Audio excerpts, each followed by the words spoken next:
Okay, quick truth. Motivation is exciting, dramatic, and about as reliable as a rented unicorn. I watch Alex stare at a to-do list like it's a cryptic scroll, then decide he feels motivated, only to go make a sandwich 5 minutes later. No judgment. That sandwich looks emotional. We're going to treat motivation like guest star, fun when present, not to be relied on for a long-running series. Let me save you a TED Talk. Motivation plummets when novelty dies, energy dips, or life tosses a chaos grenade. I watch Alex enthusiastically start a week of workouts because his neighbor posted a single inspirational selfie. By Wednesday, the neighbor is replaced by a cappuccino and Alex has swapped lunges for Netflix lunges. Instead of blaming poor Alex, we examine systems, because systems are like seatbelts, boring until they save your life. Here comes the hero. Micro-commitments, tiny promises you can keep even when motivation ghosts you like a college roommate. I nudge Alex into a single, absurdly small action. Touch your running shoes. He does it. It counts. It's stupidly effective because starting is the only mountain we pretend to climb every day. We turn mountainous ambition into pebble-level tasks and celebrate small wins like it's confetti. Think of a design system like a habit factory. Inputs go in, small rules keep the output consistent, and motivation just gets to be decorative confetti on top. I'm watching Alex set up sticky notes in a meticulous, slightly obsessive way, which I both applaud and file under deliciously human. We'll swap his mood-dependent do-or-die attitude for predictable systems that perform whether he feels heroic or not.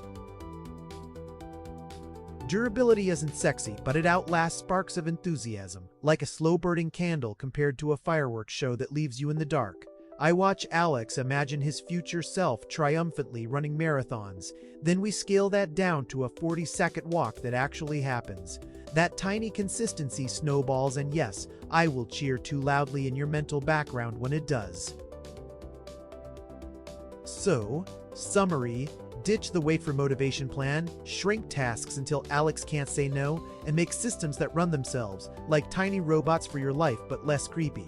I also recommend a snack reward system for beginning steps, which Alex interpreted as every 5 steps equals 1 chip. Charming and slightly chaotic, but effective.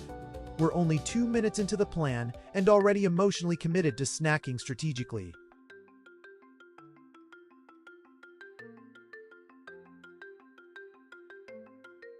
There is an art to shrinking. Make a task so small that Alex can't argue with it, even when his inner sloth files an appeal. I assign Alex a 1-minute draw a line exercise as part of a creative habit. He looks disappointed, then draws a line with surprising pride. It's wonderful. Low friction means fewer excuses, and also Alex's handwriting is cuter than expected. Habits live in context, the same way gnomes live under garden rocks and fairy tales and never do dishes. I help Alex put his running shoes by the door and a sketchbook on the couch. Now the environment whispers the habit instead of screaming at him like an overzealous coach. It's sneaky and compassionate. Set the stage and let the scene play itself.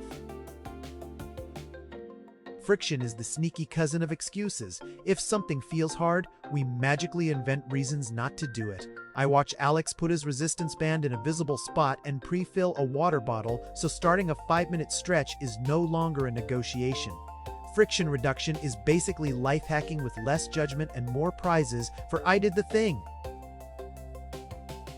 Habit bundling is pairing the one thing you love with the one thing you avoid. It's emotional bribery, but the ethical kind. I make Alex promise himself 10 pages of reading only while holding his favorite mug. Now his reading gets a golden ticket. He drinks tea with sincerity and reads with curiosity. A humble scheme that earns my moral nod. Celebration is the secret sauce. You don't need fireworks, just an internal yes and maybe a mental high five. I watch Alex put a tiny star sticker on his calendar after a 2-minute workout and react like he discovered a rare Pokemon. That sticker grows his confidence, which is both adorable and scientifically useful, because reward reinforces repetition. Rules don't ask permission from your feelings. They quietly keep going, like a dependable clock that doesn't sulk. I coach Alex to set a simple rule. Do 2 minutes of writing after breakfast every day. He grumbles, then writes, and the rule slowly becomes less grumbling and more groove. Systems love rules because rules are boring and boring is reliable.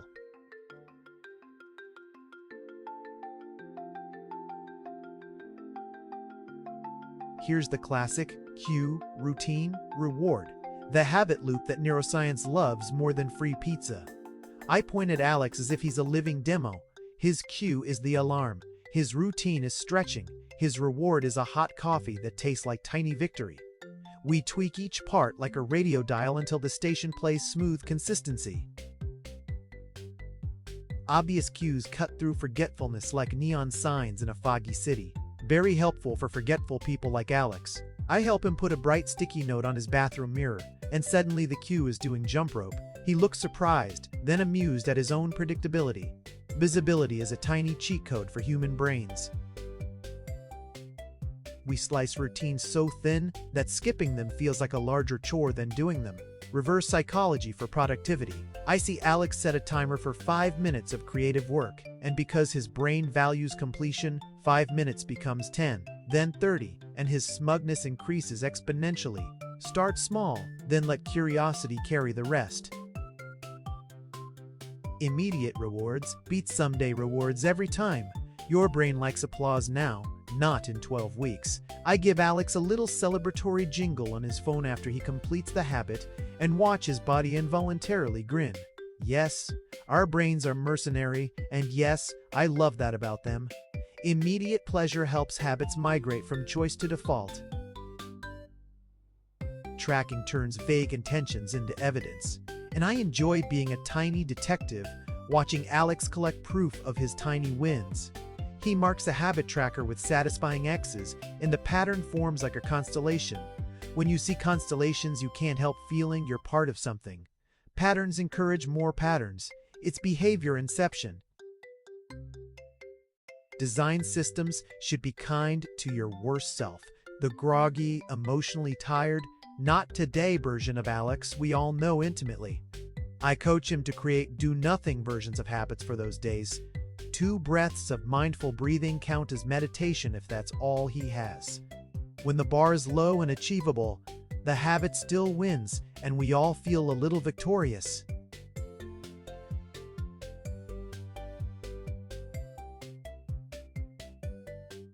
One minute isn't a miracle, but it's a gateway drug to longer habits. Once you start, you usually keep going. I watch Alex do 1 minute of push-ups and then keep going, because once momentum starts, it feels wrong to stop the machine. That's the principle. Use tiny starts to hijack the keep going instinct. Calendar anchors are underrated. Breakfast, shower, commute.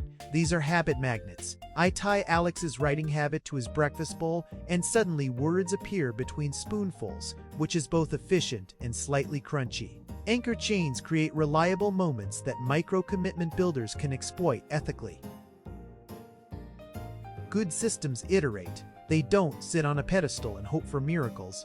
I make Alex try a 2-week experiment, then tweak one element and test again, like a scientist with better snacks. He discovers what works for him and what doesn't, and we both learn that failure is just data with a weird hat. Redundancy is the safety net for human foibles. Multiple cues, multiple prompts, one inevitable action. I see Alex set alarms, sticky notes, and a friendly text reminder from his accountability buddy. That's me in spirit, and the habit becomes nearly unstoppable. Redundancy feels like overkill until the day life demands it. Changing the environment is like changing the game's rules, and Alex is really good at playing by new rules when they're simple. He puts a small basket by the door for gym gear, and suddenly the activation energy plummets. Putting stuff where you need it is shockingly effective. Design your spaces so they do the nudging for you. To get more, sometimes you do less. The irony should be framed and placed above your desk. We scale Alex's ambitious 90-minute workouts into daily 10-minute microsessions, and suddenly, his fitness improves without emotional drama. Scaling down creates frequency, and frequency is the secret ingredient of long-term growth.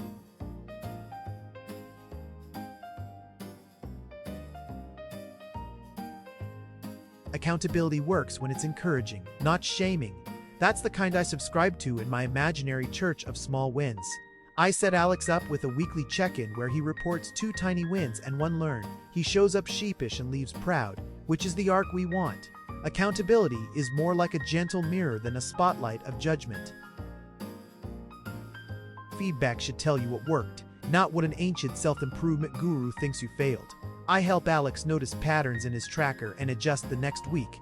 He learns faster than with vague regret. Feedback loops are just the brain's way of trial and error without dramatic crying scenes. Humans are social creatures. Praise from others is a surprisingly sticky glue for habits. I coach Alex to share just enough so he gets encouragement without pressure, a sweet spot between showboating and hermiting.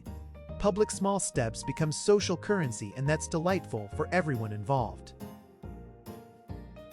Use tools that help, not ones that create extra work. I'm looking at you. Overly complex apps with 50-step onboarding. I set Alex up with a simple shared calendar and a 2-line daily check-in. It's lean and effective, and his stress levels drop by approximately 1 dramatic sigh. Tools should be helpful widgets, not full-time jobs. When small wins are shared, they grow, and social celebration is the confetti of habit formation. I cheer for Alex when he posts his streak, and yes, I will sometimes clap in the room even if no one sees it. Moral support is free and oddly addictive. Shared joy makes private progress feel public and pleasantly accountable. Sometimes accountability becomes pressure disguised as support, and that kills habits fast, like soggy cereal. I watch Alex overcommit to a friend's challenge and then resent it until the end of time. Moral: pick your accountability with the care of someone choosing a houseplant. Healthy accountability feels like a buddy, not a bailiff.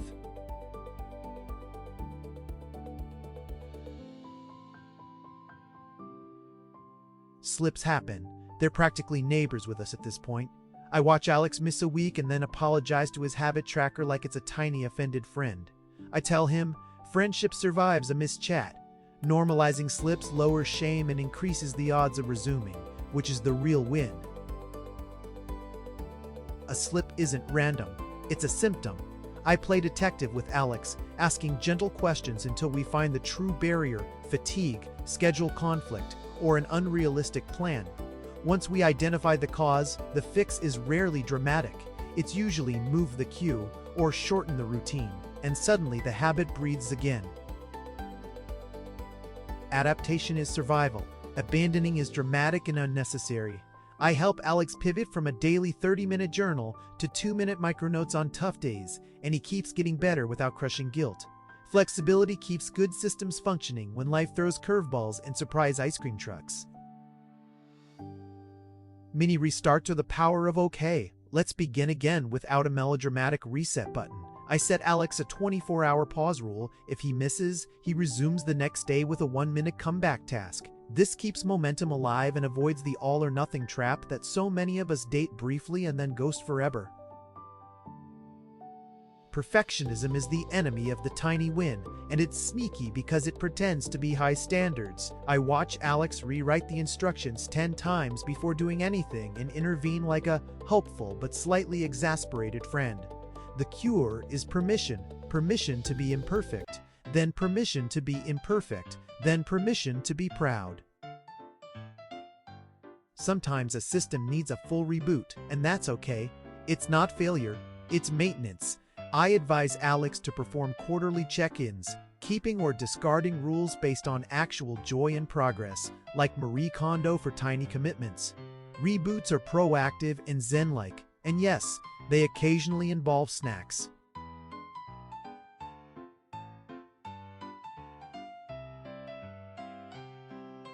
Habits compound like those magical pennies in the piggy bank that somehow become a small treasure over time. I watch Alex track his tiny habits month after month, and the graph looks suspiciously like progress, which is very satisfying to both of us. Micro commitments win by doing less, more often, until the sum is shockingly large. We aren't just chasing outcomes, we're sculpting identity. I am someone who shows up, beats I did a thing once, any day. I nudge Alex to say I write instead of I wrote, which is subtle but powerful. Language shapes the self. Over time, The repeated micro-commitment becomes part of who you are, not just a checkbox. Life has seasons. Some are busy, some are restful, and our systems should respect that, like a good roommate. I help Alex create seasonal variants of his systems, lighter in hectic months, richer in slow months, and he breathes a sigh of organizational relief. Systems that adapt to seasons last longer than rigid routines. Celebrate the messy climb, not only when you reach the peak and discover there's a cafe up there selling joy. I encourage Alex to notice the process, the mornings he showed up, the days he pivoted, the tiny art he made along the way. Habit formation is a slow story, and it's worth enjoying the novel chapter by chapter. Teaching is the final test. If you can explain it simply, you truly get it. I watch Alex explain his micro-commitment system to a friend using sticky notes and flourishes, clearly proud and hilariously earnest. Sharing systems spreads good habits, like friendly contagion, which is the kind of epidemic I endorse. Here's my pitch. Design systems that let micro-commitments do the heavy lifting, and let motivation be the confetti, not the engine. I promise to keep nudging Alex and you with small, weirdly effective ideas, and to cheer loudly for every tiny victory. It's both my job and my hobby. Start small, be kind, iterate, and you'll be surprised how far tiny commitments can take you.